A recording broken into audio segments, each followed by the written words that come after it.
तुक्के की बात यह है कि मैथ्स का टीचर हूं तो मैं मैथ्स के हिसाब से भी बताऊंगा तुक्के को। बच्चों जैसे कोई 4 विकल्प हैं किसी चीज में और आप 4 क्वेश्चन करते हो और चारों पे मान लीजिए पहला, दूसरा, तीसरा और चौथा, और चारों में आपने ए भर दिया। मान लीजिए इसका ए भर दिया, इसका ए, इसका ए, इसका ए। इन चारों में ये संभावना जरूर है कि एक, क्योंकि संभावना प्रोबेबिलिटी, इन चारों में एक संभावना ये जरूर है।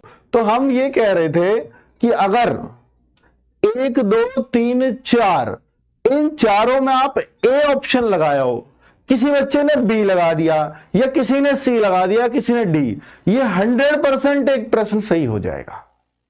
अब आप ये सोच रहे थे इससे पहले कि सर अगर 1/4 की नेगेटिव मार्किंग होती और ये तब हम लगाते ए ऐसे भर के, तो फिर बराबर में ही छूटते आप, तो वहां कोई फायदा नहीं है। भैया एक सही हुआ और 3-4 गलत हो गए तो बराबर में आ गए वहीं, तो इसलिए वहां कोई फायदा नहीं है।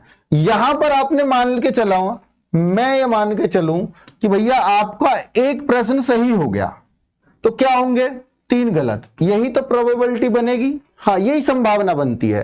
3 गलत हो गए तो इन 3 गलत की वजह से आपका कितना कटा 0.75, ये माइनस हुआ और इसकी वजह से मिलेगा कितना 2 नंबर। नेगेटिव मार्किंग समझा रहा हूं आपको, तुक्के से हुआ ये। बी भी लगा दोगे ना 4 में तो एक सही हो जाएगा पक्का, और एक सा भरना। तो भैया ये आपका जो है ना फिर भी फायदा कितना रहा, ये वो क्वेश्चन थे जो मुझे बिल्कुल नहीं आते थे। उन 4 क्वेश्चनों से मैं फिर भी इतना नंबर ले गया क्योंकि इनका मुझे कोई आइडिया नहीं था। मिलेगा कि नहीं खुद बताओ, ये तो तुम्हारा नंबर ही नहीं था। तो बच्चों 4 में से 1 की संभावना रहती है, और मान के चलो भैया 5 में से 1 ही सही हुआ तो भी कोई दिक्कत नहीं है, और ऐसा हो सकता है कि 8 में से 1 भी सही ना हो। अगर कोई सा भी एक विकल्प लगा दो आप, बहुत कम चांस है। आपको बता रहा हूं जो चीज मैंने फॉलो की है उन चीजों को फॉलो कर लो, आपका सिलेक्शन जरूर होगा। तो देखिए यहां पे आपको साइंस को लेना 4 से 5 बजे में, 4 से 5 बजे साइंस को पढ़ना है। उसके बाद फिर आना स्टैटिक जीके पे। स्टैटिक जीके का क्या पोर्शन है बच्चा, यहाँ पे बहुत ज्यादा क्वेश्चंस आपको जो देखने को मिलेंगे वो स्टैटिक जीके से लिंक करेंगे।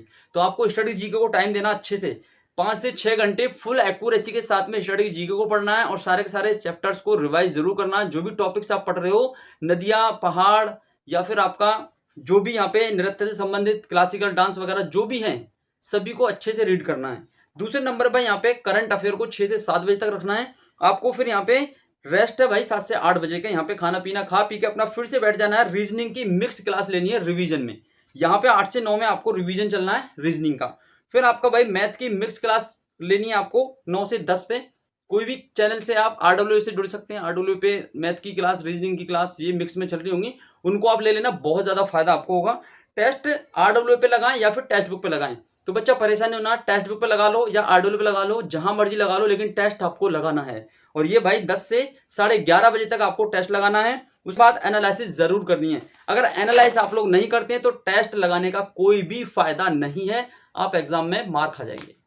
इसलिए कह रहा हूं टेस्ट लगाओ, फुल टेस्ट के साथ ही आप लोगों को उसको एनालिसिस जरूर करना है, जहां भी गलतियां हुई हैं उनको सुधारना है।